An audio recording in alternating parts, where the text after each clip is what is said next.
Bonsoir à tous. Alors je voulais faire une vidéo rapidement ce soir sur les nouveaux tarifs de Unity. Alors dans ma dernière vidéo j'étais plein d'espoir avec un tarif à 28 centimes. Et ben je me suis trompé complètement. Je m'en excuse, mais honnêtement je pouvais pas imaginer qu'ils allaient mettre un tel tarif. Donc je suis tombé de ma chaise et je pense que à Tesla en ce moment on doit danser sur les tables. En termes de vente de voitures pour ceux qui ont le pouvoir d'achat et qui hésitaient entre acheter une Tesla et une voiture électrique à ce niveau de prix, c'est-à-dire au minimum autour de 50 000 euros. 40 à, on va dire 50 000. Car le nouveau tarif européen, que vous pouvez lire sur Automobile Propre, à partir du 31 janvier, sera de 79 centimes d'euros par kilowattheure. Si vous choisissez de payer par l'application Unity. Donc si vous utilisez ChargeMap, etc., évidemment, ça sera encore plus cher.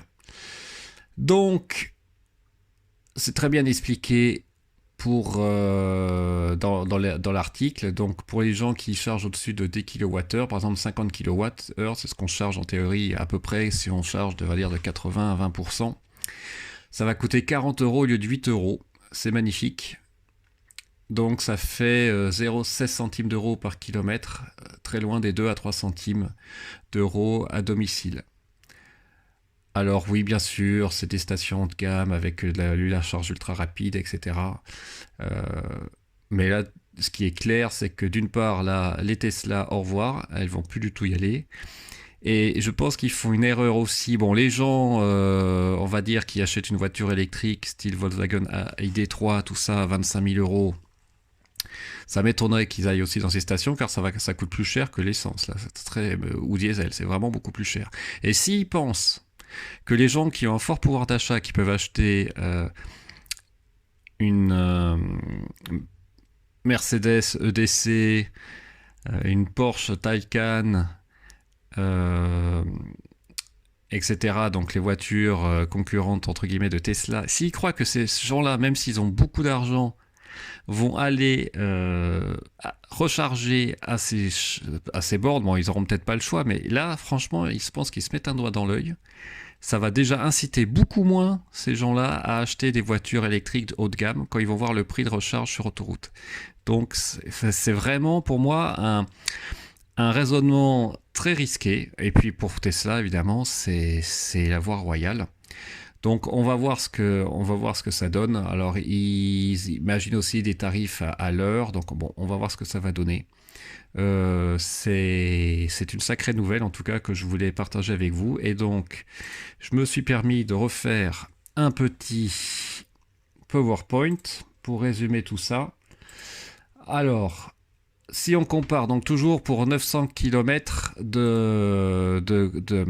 d'autoroute, on va dire, trajet complet sur superchargeur, 41 euros, 4,5 euros au 100 km pour Tesla. Unity, 135 euros, 15 euros au 100 km, on est presque à 2 fois le prix d'une voiture thermique. Bon. Et finalement, total, c'est presque bon marché à côté. Et j'ai rajouté la recharge à domicile, donc j'ai pris un tarif de base, mais ça peut être encore moins cher, hein, notamment si vous utilisez l'application là que j'ai présentée hier, où c'est en ultra heure creuse. On est à 26 euros aux 900 km et donc à 2,8 euros aux 100 km, donc c'est bien entre 2 et 3 euros. Donc moi, ce que je conseille à Unity, c'est de mettre un tarif beaucoup plus simple, hein, parce que 79 centimes, c'est compliqué. Pourquoi ils ne mettraient pas 1 euro, hein? Moi, j'irais à 1 euro au kilowattheure, comme ça, le tarif est simple. Et puis, les gens paieront plus de 150 euros pour faire 900 km, c'est magnifique. Alors, je comprends bien qu'ils veuillent rentabiliser leur investissement, mais là, vu le nombre de gens qui vont aller charger sur leur borne, alors peut-être qu'ils se disent on est les seuls et ils pourront pas aller ailleurs, peut-être, mais en tout cas ça va pas inciter les gens à acheter électrique, donc ça va cantonner probablement pas mal de voitures, d'achat de voitures électriques juste en local et régional, ce qui est l'utilisation au départ de la voiture électrique, et donc ça va vraiment faire un distinguo entre la voiture thermique qui peut aller n'importe où et puis la voiture électrique qui peut aller n'importe où mais un tarif prohibitif. Donc c'est pas comme ça qu'on va développer à mon avis les voitures électriques en Europe. Mais bon, il y a sûrement un business model derrière. Je ne suis pas un expert de finance, mais ça promet. Voilà, bah écoutez, merci pour votre attention. Je vous souhaite une bonne soirée et n'hésitez pas à laisser un pouce bleu, à laisser vos commentaires et je vous dis à bientôt. Au revoir.